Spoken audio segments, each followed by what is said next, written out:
Time to take a look now at what's been grabbing headlines here in France with Florence Villeminot. Good morning, Florence. Hi, Thomas.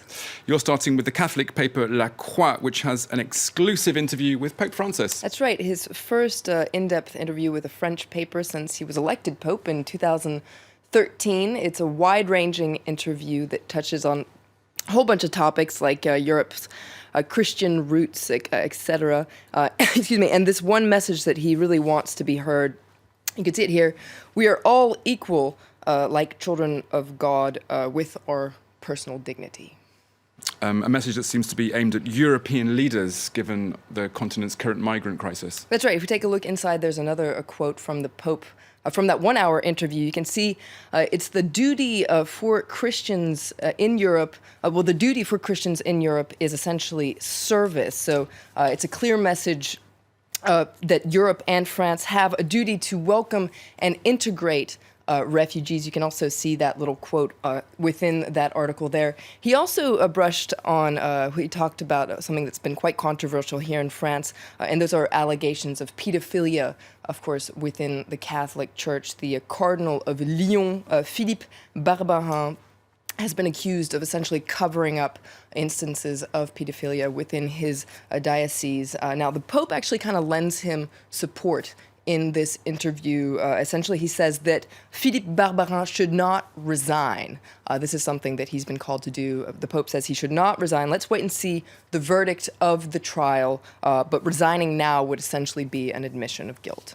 Okay, Florence, let's stay with the Pope. And the French daily Le Figaro is reporting that Russia is trying to get closer to the Vatican. That's right. It's quite a surprising article you can read in Le Figaro. It wonders, is there a strategic alliance between the Kremlin and the Vatican? And this article points out that increasingly it seems like Russia and the Vatican are seeing eye to eye, especially when it comes to defending traditional Christian values. For instance, recently they joined forces to block an international document on gender equality. They've also had a very similar discourse when it comes to defending Christians in the Middle East. Now, what's going on behind all this? Le Figaro says this is kind of a strategic maneuver being put in place by the Kremlin, essentially to buy itself a moral stamp of approval, to try and normalize relations with other Western countries, especially after what happened in Ukraine. Now, that being said, there are a lot of limits to this cozying up, according to Le Figaro. It actually quotes a French diplomat who says that deep down,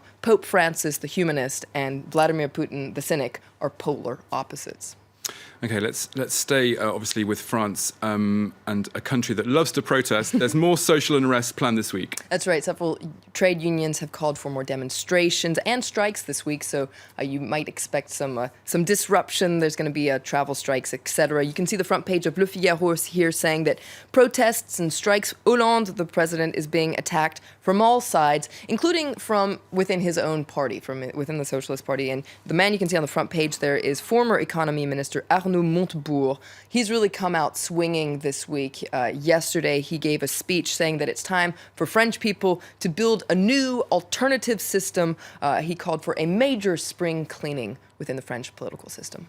And many papers are wondering just exactly what his ambitions are, though. That's right. Now, he did not officially declare that he wants to run for the presidential election next year, but he certainly does have his eyes on that election. Now, Le Figaro reminds readers that Montebourg had a major public falling out with François Hollande. He essentially led the so-called socialist rebel movement that got him kicked out of the government in 2014. The problem is, according to Le Figaro, that Montebourg is pretty lonely. You can see they're talking about this lonesome cowboy in a way in the face of the nebula, this big kind of solar system that exists around François Hollande. He doesn't really have very much money. He doesn't really have many troops behind him, and that's why L'Opinion, the pro-business paper, says it's pretty much mission impossible for Arnaud Montebourg. And you can see Arnaud Montebourg here speaking to Zlatan Ibrahimovic, of course, the big soccer star that just left PSG. He says, he's kind of quoting Zlatan here. He says, "I left a king, I've come back a legend." But Zlatan says, look, if you want to act like Zlatan, you actually have to have a team behind you, which you don't.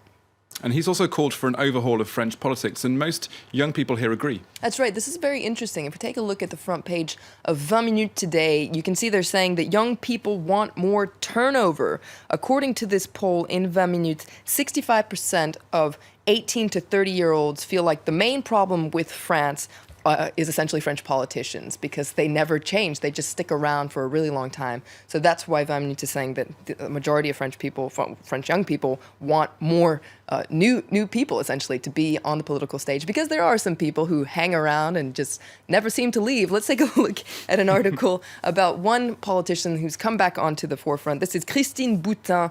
If you're familiar with French politics, a lot of people say she might be like the French Sarah Palin. She's from the Christian Democratic Party, and she's actually come out swinging against 17 former female ministers who over the weekend launched a petition against sexual harassment in French politics. This is in the wake of the whole Denis Baupin sexual harassment scandal. Now, she herself was a former minister, and she says, shame on these other female ministers. She's tired of people saying that men are to blame for sexual harassment. You can read more about it here in L'Obs. She says, there are some women who you can just go all the way with. So essentially victim blaming, if you will. Women need real men, not feminine marshmallows. Let's not be Puritan. This kind of Gallic, flirtatious behavior is just part of our French national identity. Those are her words, of course, not mine. Thanks very much, Florence, for that spin through the French press this morning.